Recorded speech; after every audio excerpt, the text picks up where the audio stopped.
আসসালামু আলাইকুম সবাইকে। সকাল সকাল ঘুম থেকে উঠে সকালের নাস্তা বানিয়ে নিচ্ছিলাম আলু ভাজি, সাথে ছিল চা। নাস্তা খাওয়ার পাট শেষ করে চলে গিয়েছিলাম রান্না করতে। সকাল সকাল আম্মা পুষ্কুনি থেকে বড়শি দিয়ে মাছ ধরে এনেছিল, তেলাপিয়া মাছ। তাই ভাবলাম তেলাপিয়া মাছ দিয়ে আলু দিয়ে রান্না করি। মরিচ বাটা দিয়ে অনেক ঝাল ঝাল করে তেলাপিয়া মাছ দিয়ে আলু দিয়ে রান্না করেছি। তারপর চুলা থেকে নামিয়ে নিলাম। এদিকে আমি পুঁই শাক ভাজি করব আলু দিয়ে। তাই আগে পেঁয়াজটা একটু লাল লাল করে নিয়েছিলাম, তারপরে এই যে শাকটা ভাজি করে নিয়েছি। আর এই যে বট ভুনা করব, আগে মশলাটা ভালো করে কষিয়ে তারপর বটটা ভুনা করে নিয়েছিলাম। পাট শাক ভাজি করেছি। রান্না করতে করতে 1 কাপ চা খেয়ে নিলাম।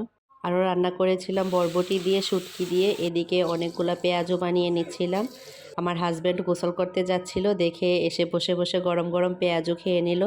রান্না বান্না শেষ করে দুপুরে যত কাজ ছিল সব শেষ করে একটু রেস্ট নিচ্ছিলাম। ঝাল ঝাল করে কিছু একটা খেতে ইচ্ছে করছিল, গাছ থেকে পেয়ারা পেড়ে নিলাম, আরও পেড়ে নিয়েছিলাম করমজা। একসাথে লবণ মরিচ দিয়ে সবাই খাচ্ছিলাম। ভাবছিলাম সন্ধ্যার নাস্তায় কি খাওয়া যায়। আগে থেকে কাবাব বানানো ছিল ফ্রিজে, এগুলা নামিয়ে ভেজে নিয়েছিলাম। সাথে ছিল চা, গরম গরম কাবাব আর 1 কাপ চা। এদিকে বাইরে প্রচুর ঝড় বৃষ্টি হচ্ছিল। আজকে এ পর্যন্ত, আল্লাহ হাফেজ।